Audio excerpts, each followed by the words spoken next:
ತಮಿಳುನಾಡು ಮುಖ್ಯಮಂತ್ರಿ ವಿಜಯ್ ಅವರು ಜೂನ್ 12 ಅಂದ್ರೆ ಶುಕ್ರವಾರ ಉಡುಪಿ ಜಿಲ್ಲೆಯ ಪ್ರಸಿದ್ಧ ಕೊಲ್ಲೂರು ಮೂಕಾಂಬಿಕಾ ದೇವಸ್ಥಾನಕ್ಕೆ ಭೇಟಿ ನೀಡಲಿದ್ದಾರೆ. ಇದು ಮುಖ್ಯಮಂತ್ರಿ ಸ್ಥಾನದಲ್ಲಿ ಅವರ ಮೊದಲ ಉಡುಪಿ ಭೇಟಿಯಾಗಿದ್ದು ರಾಜಕೀಯ ಹಾಗೂ ಧಾರ್ಮಿಕ ವಲಯಗಳಲ್ಲಿ ಕುತೂಹಲವನ್ನು ಮೂಡಿಸಿದೆ.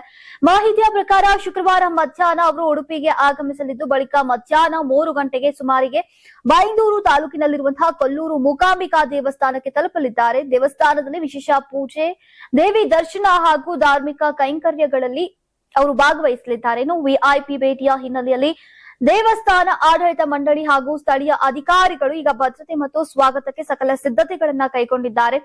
ಭಕ್ತರ ಸುಗಮ ದರ್ಶನಕ್ಕೆ ಯಾವುದೇ ಅಡಚಣೆ ಆಗದಂತೆ ವಿಶೇಷ ವ್ಯವಸ್ಥೆಯನ್ನು ಕೂಡ ಮಾಡಲಾಗ್ತಾ ಇದೆ ಅಂತ ಅವರು ಮೂಲಗಳು ತಿಳಿಸಿವೆ. ಈಗ ದೇವಾಲಯದ ಭೇಟಿಯ ಬಳಿಕ ವಿಜಯ್ ಅವರು ಸ್ಥಳೀಯ ಪ್ರಮುಖರೊಂದಿಗೆ ಸ್ವಲ್ಪ ಸಮಯ ಮಾತುಕತೆ ನಡೆಸುವಂತಹ ಸಾಧ್ಯತೆ ಕೂಡ ಇದೆ.